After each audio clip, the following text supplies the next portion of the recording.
The silence wasn't what broke Maya's heart that evening at the charity gala. It was the way 12-year-old Emma Sterling sat perfectly still in her designer dress, watching hundreds of adults pretend she didn't exist. While her billionaire father, Richard Sterling, worked the room, shaking hands and commanding attention with his booming voice. His daughter remained invisible, a ghost in plain sight, surrounded by people too uncomfortable or too important to acknowledge. The girl who lived in a world without sound. Maya Rodriguez had seen enough. As a pediatric nurse who spent her days communicating with children who couldn't always use words, she recognized the hollow look in Emma's eyes. It was the same expression she'd witnessed in countless hospital rooms, the resigned acceptance of being overlooked, misunderstood, and ultimately forgotten.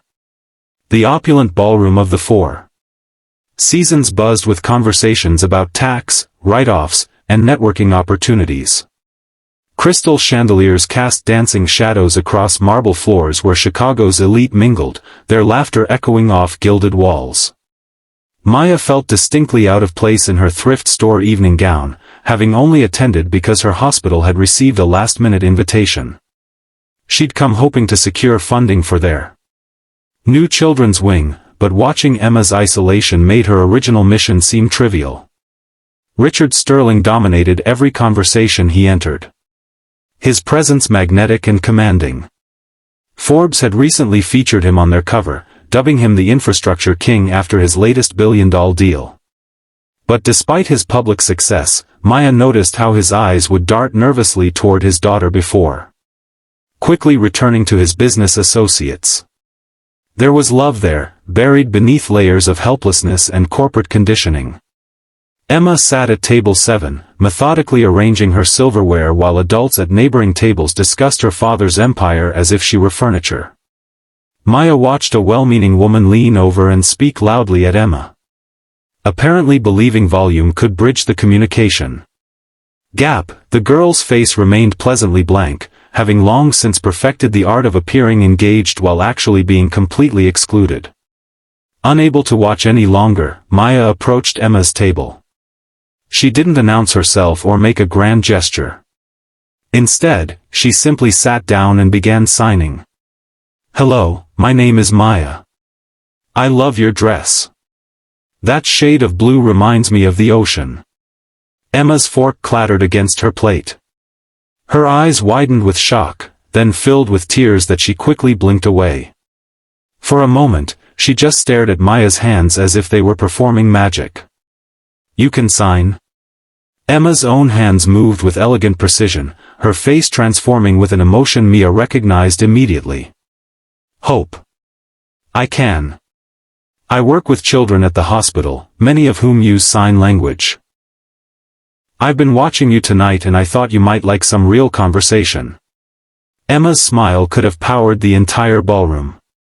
"Nobody here knows how to talk to me except my interpreter, but Dad sent her home early because he said it looked too clinical for the photos."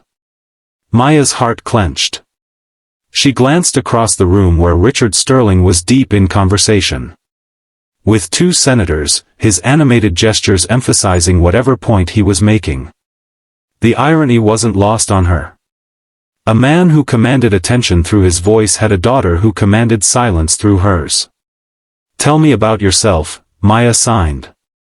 "What do you love to do?" For the next hour, Emma came alive. Her hands danced as she described her passion for astronomy, her love of baking cookies for the household staff, and her dream of becoming a veterinarian.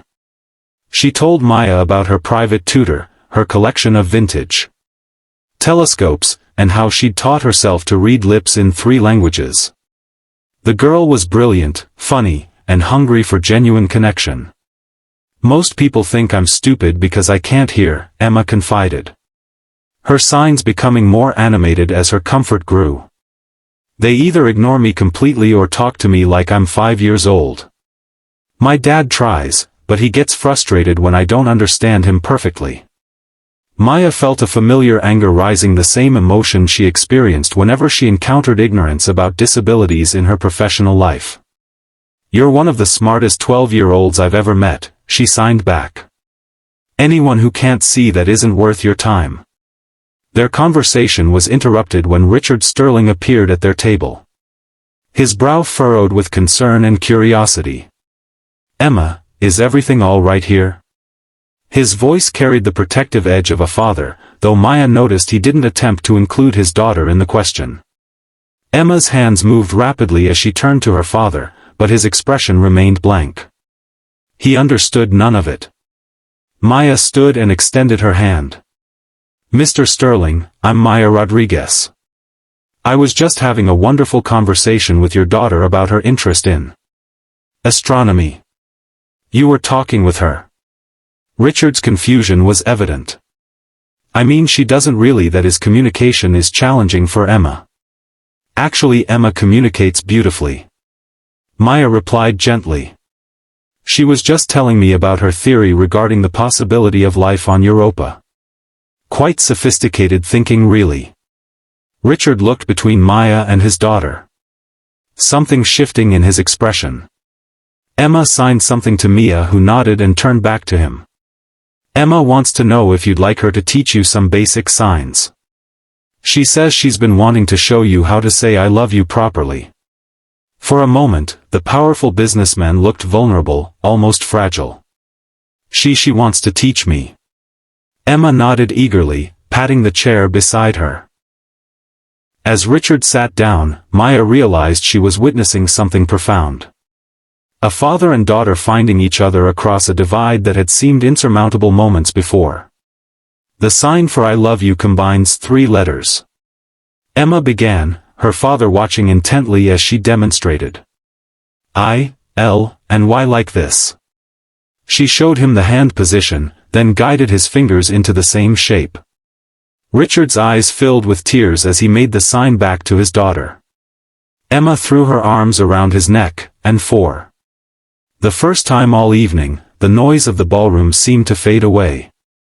Over the following months, Maya received regular updates from the Sterling family. Richard had hired a full-time ASL instructor and was learning alongside Emma during their newly instituted daily conversation hours. He'd also established a foundation providing sign language education and deaf awareness programs to schools across the country. Emma sent Maya videos of her father's improving sign language skills along with photos of the adaptive technology they'd installed throughout their home. But the most touching message came 6 months later. A formal invitation written in Emma's careful handwriting inviting Maya to Richard's first public speech delivered entirely in sign language of keynote address at a conference for deaf and hard-of-hearing entrepreneurs. The day of the speech, Maya sat in the front row watching Richard Sterling command attention not through his voice but through his hands. Emma stood beside him, beaming with pride as her father advocated for disability inclusion in corporate America. When he finished, the standing ovation was thunderous. But Maya noticed that Emma felt it through the vibrations in the floor rather than heard it through her ears. After the event, Emma ran to Maya and signed, "Thank you for seeing me when everyone else looked through me." But Maya knew the truth. She hadn't rescued Emma that night at the charity gala. She'd simply recognized what had always been there, a brilliant, loving girl who deserved to be heard, even without sound. Sometimes the most profound conversations happen in complete silence.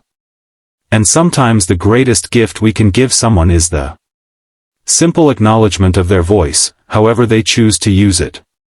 In a world that often moves too fast to notice those who communicate differently, Maya had learned that kindness isn't about grand gestures or dramatic interventions. It's about sitting down, paying attention, and choosing to connect across whatever barriers might exist. And sometimes when we open ourselves to truly listening, even with our eyes, instead of our ears, we discover that the most important things people have to say transcend sound entirely.